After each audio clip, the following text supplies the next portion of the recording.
WFAN. All right, 10:03 on the Fan, and a very good Monday morning to you. The midday show. Joe Beningo, Evan Roberts, 877-337-6666 is the phone number. Hit the 1 o'clock CMB. Will come your way. Dove Kramer, Ernie Acosta on the other side of the glass. We're coming to you live, of course, from the Black Bear studio. Black Bear Deli Meats and Cheeses only at, of course, my favorite store, ShopRite. 54 years that I have been a fan of the New York Jets. And I got to tell you, there's been certainly a lot more bad moments than good. I mean, there's no question about that. You know, it's only been 50 years since they won a damn Super Bowl or even been to one. But yesterday was as embarrassing a moment for me as a fan of this franchise as I've ever had. I mean, there's no other way to say it. That you have the kind of lack of effort, or whatever you want to call that yesterday, bro, that this football team showed against a team who came into this game at 2-7, who came into this game losing 4 in a row, who came into this game having scored 33 points in their last 4 games, who come into this game with a quarterback that wasn't even in the league 2 weeks ago. And for them to get absolutely strafed the way they did from pillar to post in every aspect of this game, a team that clearly they can say whatever they want. Jamal Adams can say whatever he wants. Anybody can say whatever they want. Leonard Williams, Maurice Claiborne, we'll go right on down the line. They can say whatever they want about their coach. This team quit on the coach yesterday. They never were ready to play football. They weren't prepared to play football. They weren't even a professional football team yesterday. They would have had trouble beating any of the top 4 teams in college football the way they played yesterday. I'm sorry. That was an out-and-out disgrace, what we saw. And this coach, it's over for this coach. And he needs to be fired today. Today. I don't care that there's nobody qualified to replace him. Does it really matter? What does it matter? It doesn't matter. Because then that guy's not going to be the coach next year anyway. This whole coaching staff has to go at the end of the year. Bowles has to go now. And if the Johnson brothers, who are, let's be honest, if John Mara, say whatever you want about the Giants situation, and if John Mara owned this team, Bowles is done today. He's done today. That's it. That's it. There's no question about it. But if they like Bowles, and he's such a good guy, and I'm not saying he is, he probably is a very good guy, then do him a favor and get rid of him now, because it's only going to get worse. With 6 games left, where are the wins coming from? 2 games against the Patriots, the Packers, the Titans. We saw what they did to the Pats yesterday in Tennessee, no less. The Houston Texans, who won 6 games in a row. Even Buffalo. Are they going to beat the Bills in Buffalo? Are they? What, are they going to steal 1 game the rest of the year and go 4-12? Is that what we're looking at here? Really? So it's only going to get worse. It's only going to get worse and worse and worse, especially the games at home. So do the guy a favor. He's such a good guy, right? Do him a favor and get him the hell out of here now. Now. This guy, maybe only Richie Kotite, has been a worse coach in the history of this franchise than this guy. Maybe. That's it. There is nobody else. He doesn't have his team prepared. We saw last week when he left the snapper in the game that couldn't snap the damn football, all right, and kept going, staying with the shotgun. It's an absolute disgrace. And I'm tired of it, and every damn Jet fan is tired of it. 8 years in a row without the playoffs. It's never about wins with this guy, but now it's an out-and-out embarrassment, what we have seen and what we saw yesterday. And I'll tell you one thing, bro, thank God for this, that Sam Darnold was not part of this yesterday. The only good thing came out of this game yesterday, or if Bowles gets fired today, is that Sam Darnold, hopefully our quarterback of the future, hopefully he's going to be a great quarterback. We hope so. Let's hope. We don't know that yet, but we hope.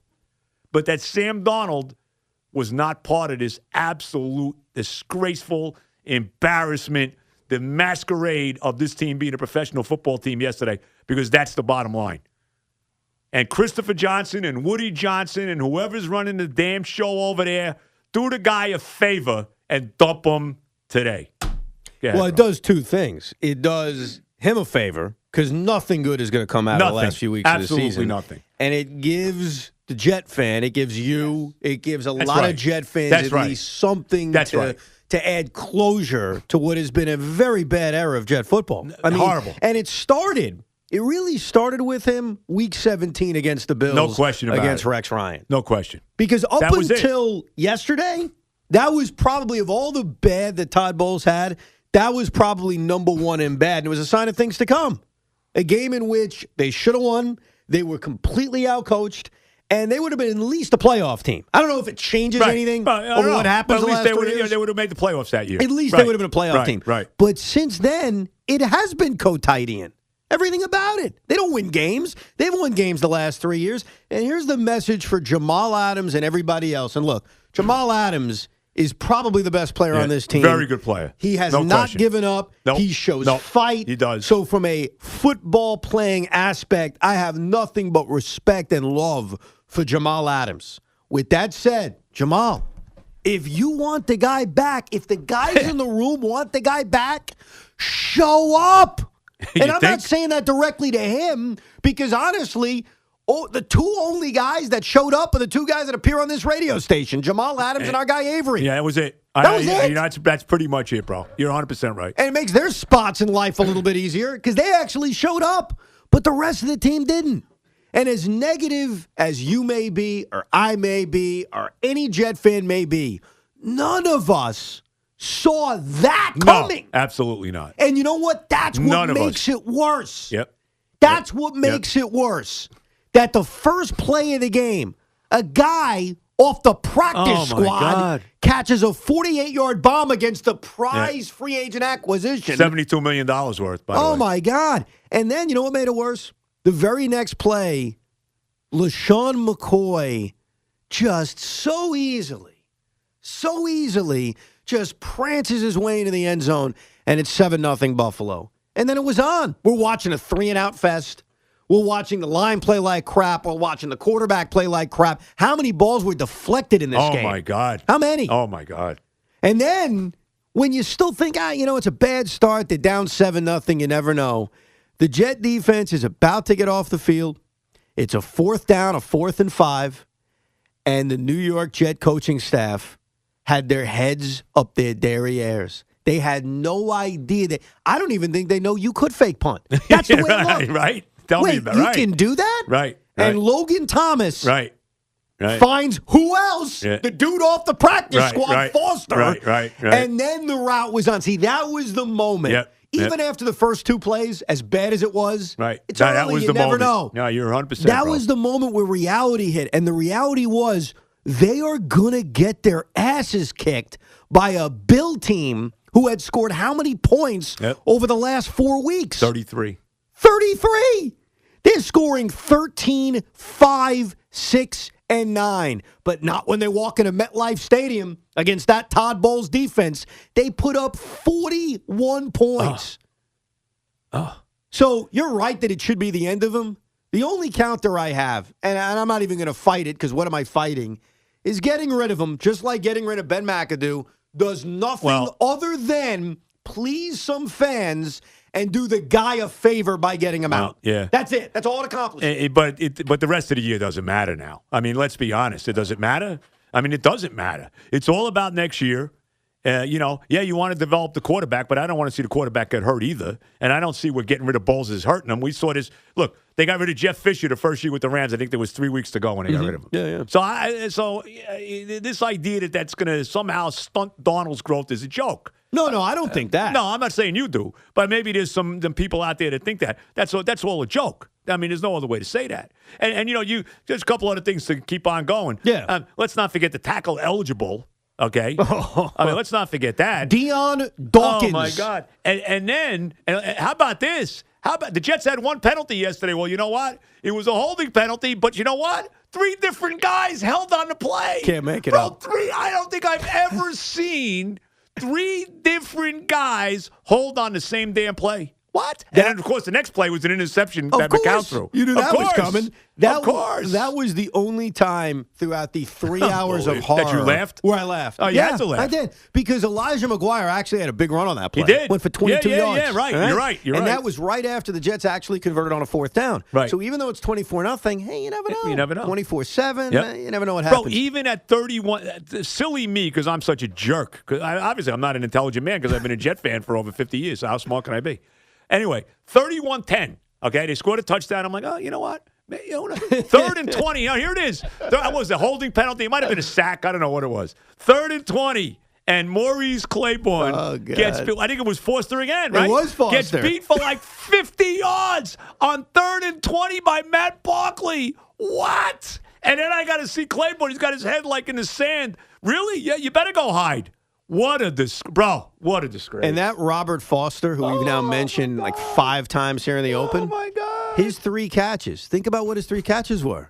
First play of the game, set the tone. Right. Fake punt, and the play you just mentioned. Right. Those were his catches. Yeah, I know. 3 catches, Unbelievable. 105 yards. Bro. Football game over. Oh, my God. And just let this sink in.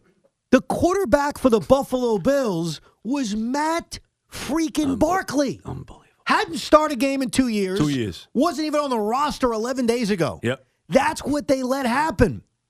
But the triple hold, if that's what we want to call it. Unreal. The triple hold That play. is one of the great moments. Really, you think about it. I don't think I've ever seen that, ever. Three holds on the same play? Really? For years. Holding on number whatever. Oh, declined. Holding on number whatever. Declined. Holding on him. Accepted. Yes. And the trivia question for 10 years from now when we think back to this horror. Oh, my God. Jermaine Kearse, Kelvin Beachum. Those are the guys? Jordan Leggett. Those are the 3 guys. Okay, thank you. So file that away. Very good. And the accepted one was Leggett, all right? Just so we know. But for years, I had to hear about Mark Sanchez and the butt fumble, and I always thought it was the most overrated thing. They lost to a far superior team. The Patriots. It was an overrated play. This. Yes. This is it, yes. This is embarrassing. Yep. That wasn't. The only thing that made it embarrassing is it was Thursday night, Thanksgiving. Right. Everybody's And it was watching. the Patriots. But the Patriots are better. Of course. This is what makes it bad. This is the Bills, Joe. Bro. The Bills. It's unbelievable. And I was trying to think of some of the worst, some of these kind of games over the years. I mean, the last game of Joe Walton's career in '89 when they played Buffalo and got destroyed, I think it was 31-0. But, I mean, we knew it was long over for Walton at that point. That game when Kotite was here and they played, I think it was a Sunday night game against the Raiders when they pulled Vance Joseph out of nowhere, now the head coach of the Broncos, to go play a cornerback against the great Hall of Famer Tim Brown. They got embarrassed. I'm trying to think of what are the worst of the worst. I mean, it's unbelievable. This may be towards the top for this reason, and this is probably the most depressing fact of them all. There are 6 games left to go. 6 games. We're not just done. This wasn't just week 17, bury our heads, Bowles is gone, let's move on. There are 6 more weeks left. And here's what I'll say about getting rid of Bowles today, which may happen. If it happens, I'm not going to complain. What the heck would I complain about? No. All I'm saying is, to quote a 2-time failed presidential candidate, maybe a third, you never know. Oh, God, please. What does it matter? Yeah. You know what I mean? No, it doesn't matter. You can fire him. You could promote Mike Caldwell, who my educated guest says would be the guy. He's the assistant head coach. He's actually a Bowles guy, though. Well, he's been under Bowles for years. They love the guy. Everybody loves him. You can promote him. I don't think there's anything that comes out of it. The only thing that comes out of getting rid of Bowles, 2 things. You're doing him a favor, and you're doing the fans a favor. Right. I don't think it changes anything else. No, it doesn't. It doesn't change anything. And again, don't tell me it's going to stump the growth of Darnold, because what is Bowles doing with Darnold anyway? It's not going to stunt the growth. Not at all. Who's saying that? No, I'm not saying, but they might. But no. But there might be people that are going to try to sell that. No. Let's be honest. Bowles has nothing to do with him. It's Bates and it's McCown, really. I don't think he knows Darnold's name. Right. He has nothing to do with it. I mean, so that don't give me that. And like I said, look at what the Rams did the first year with Fisher. So that's a lot of hogwash if you're going to give me that nonsense with Darnold. Please give me a break.